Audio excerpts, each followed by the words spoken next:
ये है मेक्सिको, जो 13 करोड़ की आबादी वाला दुनिया का 10वां सबसे बड़ा कंट्री। मेक्सिको 21वीं सदी के इम्पोर्टेंट कंट्रीज़ में से एक है और इसकी सबसे बड़ी वजह इसकी लोकेशन और इसकी हिस्ट्री है। मेक्सिको के नॉर्थ में अमेरिका है, साउथ साइड पर पैसिफिक ओशन और साउथ ईस्ट में ग्वाटेमाला, ब्लीज और कार्बियन सी है, जबकि ईस्टर्न साइड पर गल्फ ऑफ मेक्सिको है। और सबसे अहम बात जो आपको जानकर हैरत होगी कि दुनिया का सबसे बड़ा पिरामिड्स इजिप्ट में नहीं बल्कि मैक्सिकन स्टेट ऑफ पेब्योबला में है, जिसे पिरामिड्स ऑफ चुलुला कहा जाता है। इसमें सबसे पहले ओलमैक्स आकर रहे, उसके बाद 2000 में यह मायंस आए और उन्होंने 700 साल तक सेंट्रल और साउथ अमेरिका पर हुकूमत की।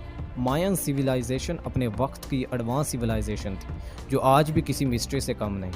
इसमें जिन्होंने भी हुकूमत की या जितने भी लोग इसके अंदर रहे, इन सब में एक चीज़ कॉमन थी और वो है लोगों के रहने का पैटर्न। अब मेक्सिको की 60% पॉपुलेशन इस पतली सी स्ट्रिप के अंदर रहती है, जो कि मेक्सिको के टोटल लैंड एरिया का सिर्फ 80% बनता है।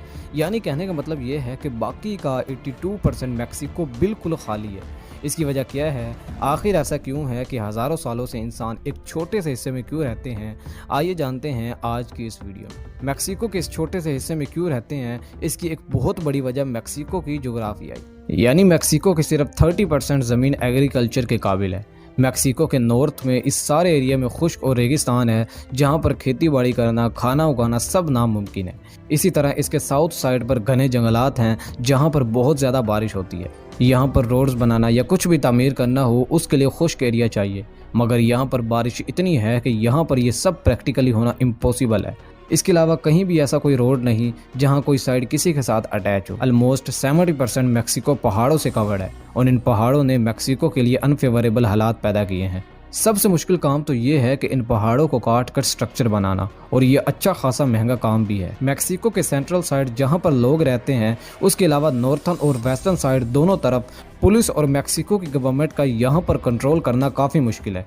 यही वजह है कि मेक्सिको के इन एरियाज़ में ड्रग्स की स्मगलिंग होना बहुत कॉमन बात है, क्योंकि यहाँ पर बहुत बड़े बड़े रेगिस्तान और पहाड़ हैं, जिसकी वजह से पुलिस का इनको रोकना बहुत मुश्किल काम है। सेंट्रल मेक्सिको के अंदर ज़्यादा पॉपुलेशन होने की वजह से एक ये भी है कि पूरे मेक्सिको में ये ज़मीन सबसे ज़्यादा फर्टाइल है। ये सारा एरिया वोल्केनो से भरा हुआ है। यही वजह है कि वो अनाज जिसे भुट्टा भी कहा जाता है, बेसिकली वो सबसे पहले इधर ही उगाया गया था। इसी तरह मेक्सिको की इकोनॉमी के लिए सबसे इम्पोर्टेंट शहर वेराक्रूज है। वेराक्रूज मेक्सिको के ईस्टर्न बॉर्डर पर समंदर से जुड़ा हुआ एक कोस्टल सिटी है। पूरे मेक्सिको की 35% वाटर सप्लाई यहाँ से ही आती है। यही वो पॉइंट है जहाँ से स्पेनिश, अमेरिकन और फ्रेंच आर्मी 16th और 19th सेंचुरी में मेक्सिको में घुसी और उसके कैपिटल मेक्सिको सिटी को कैप्चर किया।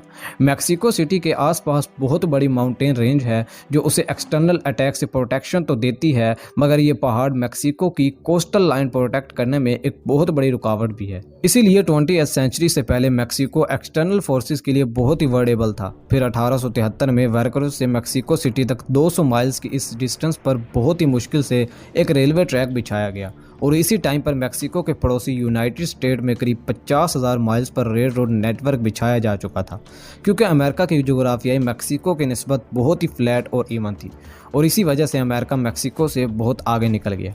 यही वजह है मेक्सिको की तबाही की और अमेरिका से पीछे रह जाने की।